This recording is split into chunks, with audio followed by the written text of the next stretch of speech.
Good evening and welcome to Crossroads Christian Ministries training session on tonight. We're here in the city of Prattville, Alabama, and I'm Apostle Cheryl Hay, and I'm just here to give you I can't tell you it's a brief word, but I'm going to give you what's on my heart because as I came into the training center, I began to speak to them that were already present. And then that thing got kind of good to me, but I am wearing my shirt tonight, and my shirt says true. And I was just giving them a little testimony of about how one of my brothers, my baby brother, as a matter of fact, he was in an accident earlier sometime in the end of last month.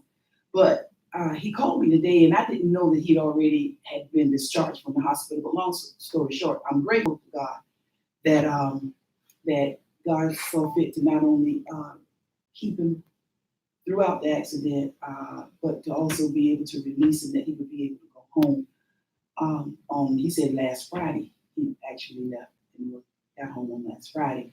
And I'm just saying today, I thought about him, his situation, and the different things that he had experienced in life. And then I went to myself, me being a sibling, one of his siblings. I thought about myself, and it's. Let me just say this to everybody that's listening tonight. It is so much better. It'll be better for you, and it's better for everybody else that's around you. Whenever and what I'm about to say, believe it or not, it will free you from a lot of people that's around you. I'm not telling you that those people around you will leave you. However, what I am saying is that whenever you're able to not only be true to yourself, but to speak the truth to yourself, this is something that we don't want to do as a part of forward movement in our consecration. We don't want to sit in our truth.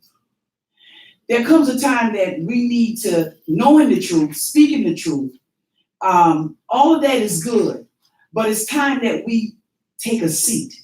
Just sit in your truth.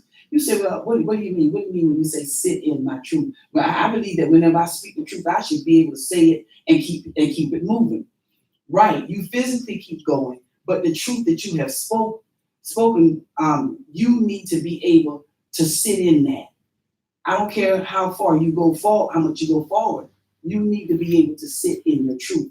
And with that being said, what I was talking about was basically about how whenever I began to deal with myself, and I was telling them whenever it was that I was getting ready to be married, and how sometimes as women, young girls, your mother will get you to the side and she'll tell you, this is what you're to expect. Don't let this happen. You'll do this. You're supposed to be like this.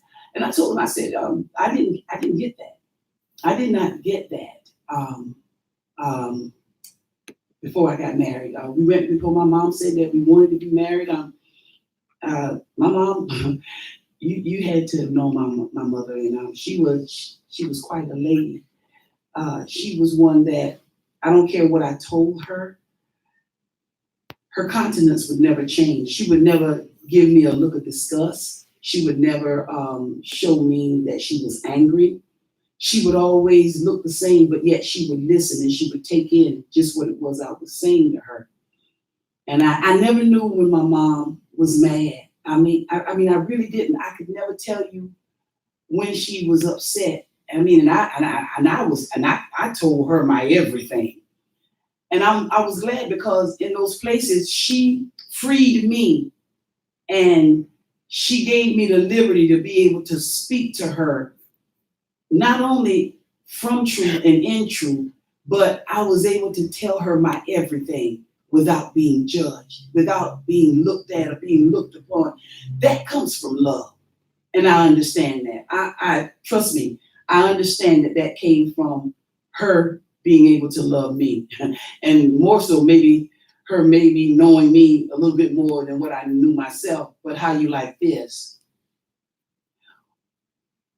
Had you ever stopped to consider that the things that I was telling her could have been some of the things that she had already done? that she couldn't tell nobody. Sometimes somebody is just listening for something that they can identify with that they could not tell anybody else about. But whenever they hear it, then they themselves understand that not only are they not to judge, but they understand that there is love in what it is you're bringing to them, and they're able to receive themselves better in the truth that you have spoken concerning yourself. Well, you say, well, guess what? Well, by me speaking the truth ain't doing is, but it's not doing anything for her. You really don't know. You just don't know. She only told me this. And this is where the conversation erupted from that I was speaking with those that were present. She only said this. She said, Cheryl, she said, your father never laid his hands on me. He never beat me. She said, and I don't intend for you to let your husband beat you. Now, some of you may, listening out there, you may say, what? She must be, Stop thinking. I'm about to tell you. She'd already told me what she had never experienced. But evidently, she had lived in a culture. She lived in an environment where people around her, where she knew that this was actually taking place. And sometimes a lot of us will always say concerning our own children, well, I'm not going to do them like I was done. I'm not going to raise my children. I'm not going to beat my children. I'm not going to yell at my children. You don't have to do nothing you don't want to do. But what I will encourage you to do on tonight is to be true to yourself. Think about where you are, but I want you to sit in where you came from and how you came up. Sit in that for a while. Because, see, we have a tendency to want to do better than what we were done. But until you can sit in your truth about what was done, how it was done, sit in the truth about how you were and what you did as a result of. See, because just because you don't want to raise your children the way you've been brought up, but just because you don't want to do your children like you've been done, it does not say that after you were done that way, that you didn't go in your own way. See, that's the place that nobody wants to sit in. You don't want to sit in what you did after what was done to you was done. And then from that place, how you went on in life and what the things that you did in life. If we can address those things in truth, if you can address those in truth and sit in that for a while, then you will have all that you have need of. You will be able, let me say it like this, and capable then of not trying to do as I say, but not as I do. You will be doing exactly what you're saying, and then therefore you'll be able to give your child that you're living. The only way that can happen is that from what you're not going to do, you have to address the area of what you did after what was done to you. That's the truth that you'll have to sit in. You know what they say, to thine own self be true. That's where we have to go to tonight, seriously. I wanted to talk about age and time. And kind of in a sense, this is going to go along with it. Everything we're hearing now is we're hearing about people dying. We're hearing about, people are taking other people's lives. They're going into Walmarts. They're shooting up. And it didn't just start happening. But God gave me two words. He said, age and time. And you might say, well, you know what? But that's almost Same thing, age and time. However, it's not. Whenever you think about age, you think about how old you are. I think about how old I am. But I also want you to think about the years it took to bring you to this age. So that's dealing with the number of years that you have previously lived up until the age you are now. But have we ever considered, knowing how old we are now, has anybody ever considered how many more years you got to live? That's age, right? Now, let's deal with time. Time is something that God created knowing that we were going to be here. And what he did concerning time was he created time so that we all could make the decision in time on where we want to spend eternity. I don't know what else you think time is for. You think time, I don't know what else you think time is for. So, we're saying that you know how old you are, but don't know how many more years you got to live. But everybody want to holler and say, you know, you were created for a purpose. So, whatever your age is, knowing that you were created for a purpose, how much more time do you have to fulfill that purpose? See, we don't think on the level of, we talk about moving forward, but where you're moving forward, going where? See, that's the key. Everybody's moving forward, but where are you going? Where do you see yourself ending up at? Where do you see the end of your forward movement being? Where is it? Oh, I got goals in the next 5 years. What about after those 5 years? Because there's going to come a time that forward movement is going to end.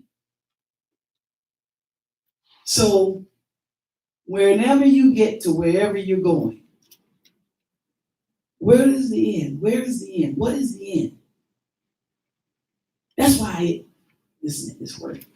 That's why it behooves us. You know, we stretched our collars up. You know, I'm moving forward. You know, I'm reinventing myself. For what? For what? For what? See, now that's the question. You're fasting, you're praying for what? You're in consecration for what?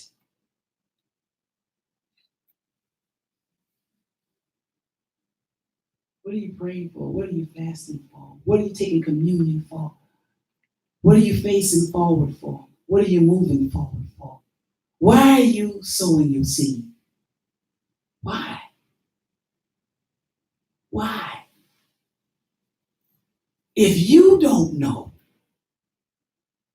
if you don't have, what are you speaking for? What are you listening for? What is it for? Sit in your truth concerning those questions. Sit in your truth. You can't speak about this. You got to sit down in this. You have to see yourself in this. You have to know yourself in this. It's not deep tonight. It's just real.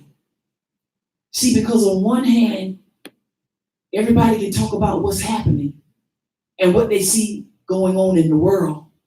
But on the other hand, when you ask them, are you prepared for what's going on? Are you prepared for what's happening? Are you prepared for whatever else is getting ready to happen? That's the question.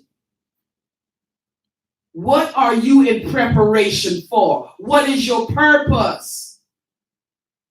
Sit in that. Because what I've discovered is a lot of people are coming together in different places saying a whole lot of stuff, and after that they're running home, locking up, getting behind them bars and stuff, setting them alarms. What are you doing? What are we doing? What are we doing? What are we doing? We want to work, but then we want to run and hide after we feel that our day is done of work. Tell yourself the truth. Ask yourself these questions. Please, by all means, do it tonight. Ask yourself these questions. Why am I praying? Why am I fasting? We had that conversation kind of like today. Me and another lady, we were talking, and I promise you, whenever she was telling me, she said, I fast, I gave up, soda. I said, what did you say? I'm not bothering nobody about you and your fast. See, because I take the word. He said, now, whatever you come up with for a fast, he asked us all the question. He said, but is that the fast that I have chosen? So you're chosen to fast from TV, sodas, sweets, telephone, social media.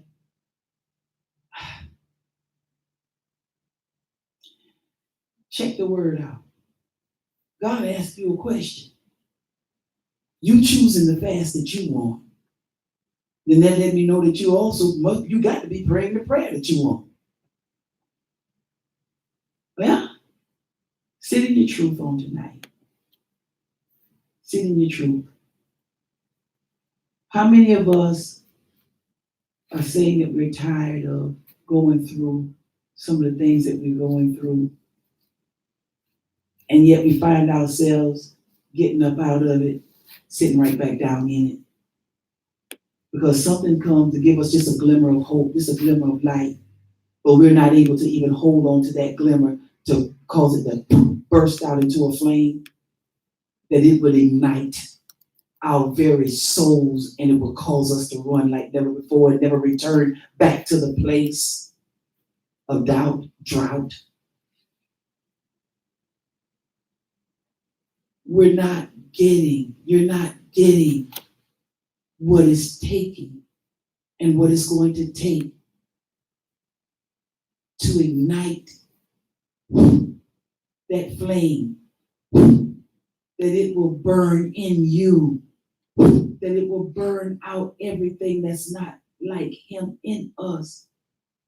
How many of us are tired of being up and down, topsy-turvy? Good today, down tomorrow, maybe the next couple of days. Come on, y'all. I know y'all raising your hand out and sitting on y'all couches and stuff. I see you. I feel you. The only way that you're going to be able to get up out of that routine, to get out of that rut, is to sit in truth. When you can sit in your truth, then you can speak your truth. When you can speak your truth will cause you to rise.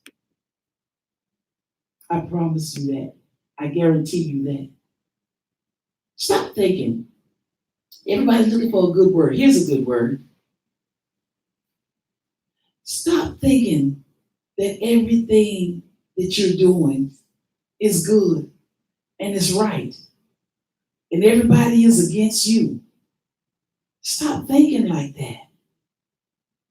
Sit in your truth and say, no, I'm messed up, I'm dirty, I'm wrong, but as long as I ain't got caught, nobody can tell me otherwise.